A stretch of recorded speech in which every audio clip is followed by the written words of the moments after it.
प्रतिनिधि सभा र राष्ट्रिय सभा बीचको अन्तर सम्बन्ध। प्रतिनिधि सभा र राष्ट्रिय सभा नेपालमा प्रतिनिधि सभा र राष्ट्रिय सभा नामका दुई सदन सहितको व्यवस्था रहेको छ, जसले हामीले सङ्घीय संसद भन्छौँ।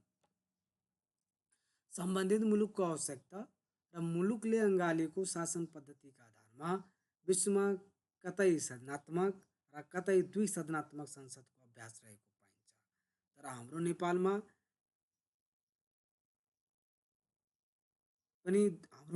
पनि दुई सदनात्मक सदन छ, प्रतिनिधि सभा र राष्ट्रिय सभा। अब हामी एक सदनात्मक संसदका फाइदा हेर्छौँ। एक सदनात्मक संसद भएको देशमा अथवा एक सदनात्मक संसदका फाइदाहरू के हुन्? कानुन निर्माण प्रक्रिया सरल हुनु, छिटो छरितो कानुन निर्माण गर्न सक्नु, सरकारी लागत कम हुने, विवाद र द्वन्द्वको अवस्था नरहने। एक सदनात्मक संसद छ, त्यहाँ विवाद हुँदैन, द्वन्द्व हुँदैन। कानुन निर्माणमा एउटै सभालाई उत्तरदायी बनाउन सक्ने, कानुन निर्माणमा के गर्ने, एउटै सभालाई उत्तरदायी बनाउन सक्ने, यी सबै एक सदनात्मक संसदका फाइदा हुन् भने एक सद एक संस एक एक सदनात्मक संसदका बेफाइदाहरू हेर्नु हो भने सबैको प्रतिनिधित्व नहुन सक्ने। एक सदनात्मक हुन्छ, एकहोरो हुन्छ, त्यसैले त्यसमा सबैको प्रतिनिधित्व नहुन सक्ने हुन्छ। कारबोझ बढी हुन्छ, एउटै सदन हुन्छ, त्यही भएर कारबोझ के हुन्छ, बढी हुन्छ। दबाव वा स्वार्थ समुझले सजिलै प्रभाव पार्न सक्ने, एकजनालाई मात्र, एकै सदनलाई मात्र प्रभाव पार्ने हो, जसले गर्दा स्वार्थ समुझन हुन्छन्, दबाव समुझन हुन्छन्, तिनीहरूले सजिलै प्रभाव पार्न सक्छन्। संसदमाथि कार्यपालिका हावी हुन सक्ने, विधायकी संसदको निरन्तरतामा नरहने। संसदमाथि के हुन्छ, कार्यपालिका हावी हुन सक्ने, हुन सक्ने, विधायकी संसदको निरन्तरता नरहने, यी सबै एक सदनात्मक संसदका बेफाइदाहरू हुन्। त्यसै गरी दुई सदनात्मक संसदका फाइदाहरू हेर्ने हो भने यसमा के हुन्छ, सबैको प्रतिनिधित्व हुन्छ, समावेशी लोकतन्त्रको प्रवर्धन गर्न सक्ने हुन्छ, सबैको पछडिएकादेखि लिएर सबैको यसमा प्रतिनिधित्व हुन्छ। एउटै सभाले गरेको गल्ती के गर्न सक्छ, अर्को सभाले सच्याउन सक्ने हुन सक्छ। नियन्त्रण र सन्तुलन कायम गर्ने, दबाव समूहले सजिलै प्रभाव पार्न नसक्ने, किनकि दुईटा सदन हुन्छ, दुईटा सदनलाई अलिकति दबावमा राख्न गाह्रो हुन्छ। विधायकी संसदले निरन्तरता सम्भव हुने, यी सबै दुई सदनात्मक संसदका फाइदाहरू हुन्। दुई संसद सदनका बेफाइदाहरू हेर्ने हो भने सरकारी लागत बढी हुने हुन्। स्वाभाविक रूपमा दुई सदनात्मक सदन भयो भने त्यसमा के अरे खर्च लागतहरू जुन हुन्छ त्यो बढी हुन्छ। निर्वाचन प्रणाली झन्झटिलो हुने, निर्वाचन प्रणाली पनि के हुन्छ, झन्झटिलो हुन्छ। दुई सभा बीच विवाद र द्वन्द्व बढ्न सक्ने हुन्छ, एक लेयरको कुरा भन्ने अर्को लेयरको कुरा भन्ने, त्यसमा के हुन्छ, विवादहरू सिर्जना हुन सक्छन्। तत्काल कानुन आवश्यक परेमा सम्भव नहुने, तत्काल कानुन परेछ भने एउटा सदनले हेर्नु पर्यो, अर्को सदनले हेर्नु पर्यो, जसले गर्दा तत्काल आवश्यक परेको कानुनको निर्माण हुन सक्दैन। तुलनात्मक रूपमा कम लोकतान्त्रिक मानिने हुन्छ, तुलनात्मक रूपमा यो कम लोकतान्त्रिक मानिन्छ। यी सबै दुई सदनात्मक संसदका बेफाइदाहरू हुन्। अब यी दुईटै बीच अन्तर सम्बन्ध के छ त? दुवै सभाको संयुक्त रूपमै नै सङ्घीय संसद भएको र सङ्घीय संसदलाई प्राप्त अधिकांश संवैधानिक जिम्मेवारी दुवै सभाले मिलेर निर्वाह गर्ने भएकाले यी दुई बीच समन्वयात्मक र सहकार्यात्मक अन्तर सम्बन्ध रहेको छ, जुन हामी देहाय बमोजिम मूल्य गर्न सक्छौँ। जस्तै अब के छ सम्बन्ध हेर्दाखेरि साधारण विधेयक जुन सुकै सभामा प्रस्तुत गर्न सक्ने, साधारण विधेयक हुन्छ त्यो जुन सुकै सभामा प्रस्तुत गर्ने सक्ने हुन्छ। दुवै सभाले पारित गरेपछि विधेयक ऐन बन्ने। अर्थ विधेयकका सम्बन्धमा राष्ट्रिय सभाका सुझाव उपयुक्त लागेमा प्रतिनिधि सभाले विधेयकमा समावेश गर्न सक्ने, उपयुक्त लागेमा गर्न सक्ने, अदरवाइज नगर्न सक्ने। दुवै सभाले सरकारलाई संसदप्रति उत्तरदायी बनाउने, दुवै सभाले सरकारलाई के गर्ने, संसदप्रति उत्तरदायी बनाउने, श्रेणीहरूको सम्बन्ध छ। महत्त्वपूर्ण सन्धि सम्झौता दुवै सभाले 2/3 बहुमतले पारित गर्ने, महत्त्वपूर्ण सन्धि सम्झौताहरू छन् भने तिनीहरूलाई दुवै सभाले 2/3 बहुमतले पारित गर्नुपर्ने। जारी अध्यादेश दुवै सभाले स्वीकृति गर्नुपर्ने, जुन अध्यादेश जारी हुन्छ त्यो दुवै सभाले के गर्नुपर्ने, स्वीकृति गर्नुपर्ने। दुवै सभाका सदस्य रहेको संयुक्त समितिले संसदीय सुनवाई गर्ने। दुवै सभाको सदस्य रहेको संयुक्त जुन समिति हुन्छ तिनीहरूले के गर्छन्, संसदीय सुनवाई गर्ने गर्छन्। विधेयकमा रहेका मतभिन्नता संयुक्त समिति संयुक्त बैठक बसी समाधान गर्ने। विधेयकमा जुन मत भिन्नताहरू हुन्छन्, जुन असन्तुष्टिहरू हुन्छन्, त्यसलाई के गर्ने त दुवै सभाले दुवै संयुक्त समितिमा संयुक्त बैठक बसी त्यसलाई समाधान गर्ने। राष्ट्रपति र उपराष्ट्रपतिको निर्वाचन र महाभियोग प्रस्तावमा दुवै सभा संलग्न रहने। राष्ट्रपति र उपराष्ट्रपतिमाथि जुन अथवा निर्वाचन र महाभियोग प्रस्तावमा दुवै सभाको के हुन्छ, संलग्नता रहेको हुन्छ। यसरी दुवै बीच अन्तर सम्बन्ध रहेको छ।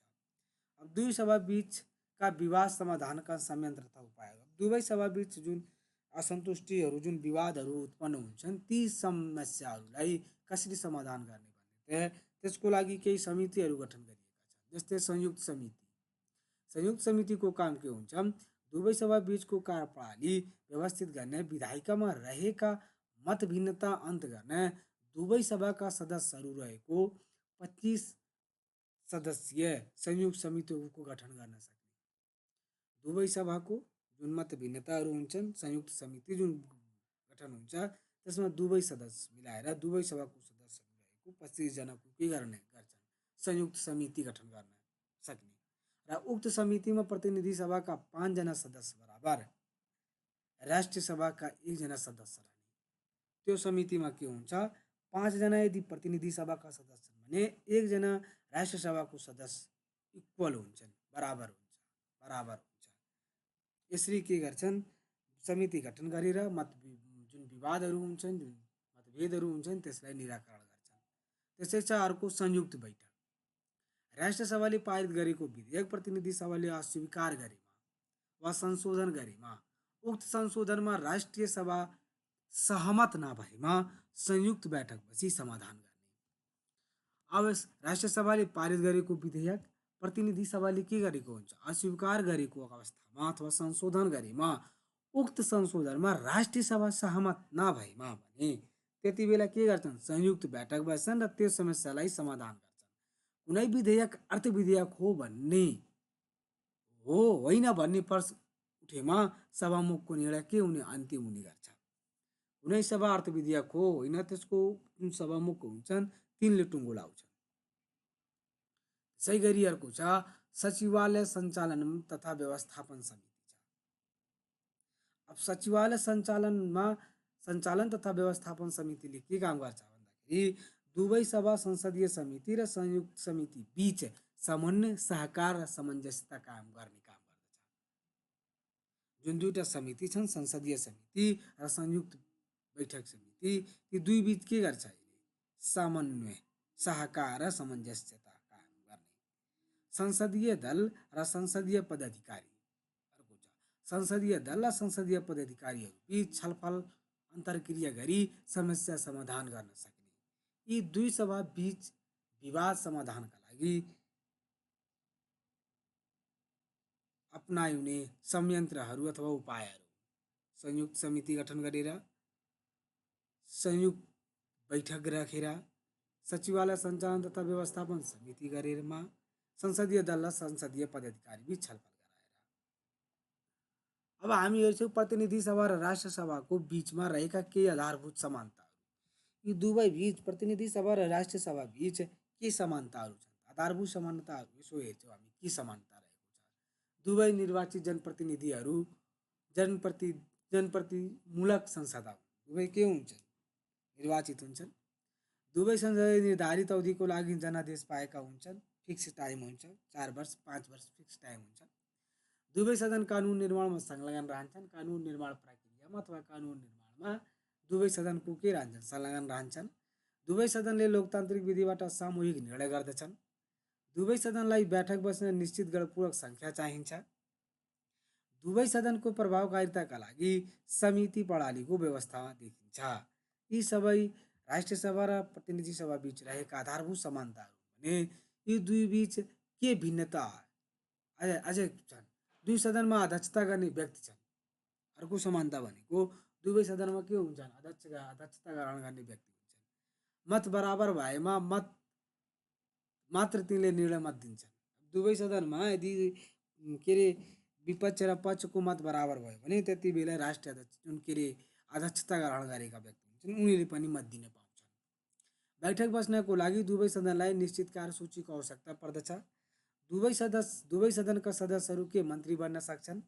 दुवै सदस्यका सदस्यहरू राष्ट्रपति र उपराष्ट्रपतिको निर्वाचनमा निर्वाचक मण्डलको सदस्य रहन्छन् र दुवै सदनहरू बीच आपसी सञ्चार सन्देशको आदान प्रदानबाट हुने गर्दछ। यी सबै प्रतिनिधि सभा र राष्ट्रसभा बीच रहेका समानताहरू भने अब यी दुई सदन बीच रहेका केही आधारभूत भिन्नताहरू हामी हेर्छौँ। के भिन्नता छ? संसदीय शासन प्रणाली अङ्गालिका मुलुकमा सरकारको गठनमा तल्लो सदन मात्र सहभागी हुन्छ। सरकारले तल्लो सदनबाट विश्वासको मत लिनु पर्दछ। आर्थिक विधेयक तल्लो सदनमा मात्र पेश हुने व्यवस्था गरेको देखिन्छ। दुवै सदनको कार्यकालमा भिन्नता हुन्छ। दुवै सदनको कार्यकालमा के हुन्छ? भिन्नता हुन्छ। दुवै सदनको सदस्य सङ्ख्या फरक हुन्छ। कार्यकालमा फरक कस्तो हुन्छ? राष्ट्रसभामा एकजनाको लागि 6 वर्षको लागि नियुक्ति हुन्छ। त्यसपछि तर प्रतिनिधि सभामा 4 वर्षको लागि हुन्छ। दुवै सदस्यको सदस्य सङ्ख्या फरक हुन्छ। जस्तै नेपालमा प्रतिनिधि सभामा सङ्ख्या हेर्नु भने 275 जना छन् होइन। 165 जना प्रत्यक्ष निर्वाचित र 110 जना के अरे प्रतिनिधि के अरे समानुपातिबाट हुन् भने अनि राष्ट्रिय सभामा 59 जना छन्। 56 जना निर्वाचित छन्। 3 जना राष्ट्रपतिले नियुक्ति गरेका हुन्छन्। जम्मा जम्मी 59 जना छन्। दुवै सदनको गठनका लागि निर्वाचन प्रणाली फरक फरक पाइन्छ। दुवै सदन बीचको शक्तिमा समानता पाइँदैन। अब यी दुई सदनहरू बीच के प्रतिनिधि सभा र राष्ट्रिय सभा बीच के अन्तर सम्बन्धमा तिनीहरूको अन्तर सम्बन्धमा के समस्याहरू देखा पर्छन् त? समस्याहरू हेर्नु भने समस्याहरू राष्ट्रिय सभा तथा प्रतिनिधि सभाको निर्णय अनुमोदनमा सीमित हुनु समस्या छ। यसमा समस्या प्रमुख समस्या के छ भन्दाखेरि राष्ट्रिय सभा के छ? राष्ट्रिय सभा प्रतिनिधि सभाको अनुमोदनमा सीमित हुनु मात्र छ। राजनीतिक दलहरूले राष्ट्रिय सभालाई दलभित्रको आन्तरिक असन्तुष्टि व्यवस्थापन गर्ने थलोका रूपमा प्रयोग गरेका छन्। तपाईँ यहाँ आउनु भएको छैन, तपाईँ के उसमा राष्ट्रिय सभामा बस्नुहोस्। त्यसलाई के गरे असन्तुष्टिलाई व्यवस्थापन गर्ने जुन छ तिनीहरूको असन्तुष्टिलाई सम्बोधन गर्ने थलोका रूपमा बनाएका छन्। शीर्ष नेताहरू राष्ट्रिय सभाको सदस्य बन्न नचाहनु। शीर्ष नेताहरू उनीहरू राष्ट्रिय सभाको के सदस्य बन्न नचाहनु। शक्तिमा असमानता र निर्वाचन प्रणालीमा रहेको भिन्नतालाई आधार मानी संसदहरू बीच हीनता र श्रेष्ठताको भावना रहनु यो पनि एउटा समस्या छ। सहमति समितिहरूको क्षेत्राधिकारमा दोहोरोपना हुनु। राष्ट्रिय सभाका समितिका कामहरू ठोस र मूर्त ढङ्गले परिभाषित नगर्नु एउटा समस्या छ। राष्ट्रिय सभामा दलका शीर्ष नेतृत्वको उपस्थिति कमजोर हुनु। राजनीतिक दलहरूले राष्ट्रिय सभालाई रोजगारी दिने थलोको रूपमा प्रयोग गरेको भनी आलोचना हुनु। यी सबै समस्याहरू छन्। अब यी समस्याहरूलाई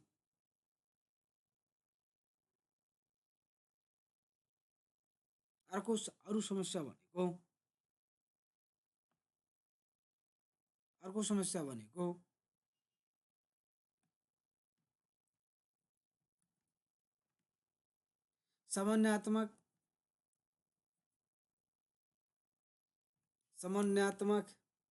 समन्वयात्मक कार्य संस्कृतिको अभाव।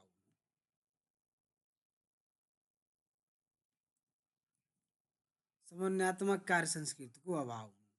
कतिपय सदस्यहरूमा प्रतिनिधि सभा राष्ट्र सभाको शक्तिमा समानता र निर्वाचन प्रणालीमा भिन्नतालाई आधार मानेर श्रेष्ठता र हीनताको बोध हुने हुँदा सम्बन्धमा असर पर्नु। दुवै सदन बीच समन्वय सहकार सामञ्जस्यता कायम गर्ने सवालमा सचिवालय सञ्चालन तथा व्यवस्थापन समितिको भूमिका के छ? कमजोर देखिनु। यो सबै समस्याहरू छन्। अब यी समस्याहरूलाई समाधानका लागि के सुझावहरू यी समस्याहरूलाई यी दुई बीच अन्तर सम्बन्धलाई मजबुत बनाउनेको लागि के उपायहरू अथवा के सुझावहरू अपनाउन सकिन्छ त? राष्ट्रिय सभा तथा प्रतिनिधि सभाको काममा भएको गल्ती कमी कमजोरी सच्याउने संस्थाको रूपमा स्थापित हुनुपर्ने हो। पहिलो काम हुनुपर्छ। अनुमोदनमा सीमित नभएर त्यसमा रहेको गल्ती कमजोरीलाई सच्याउने काम गर्नुपर्छ। राष्ट्रिय सभामा दलका शीर्ष नेतृत्वको उपस्थितिलाई सुनिश्चित गर्न दलहरूले तद्रुकता देखाउनुपर्छ।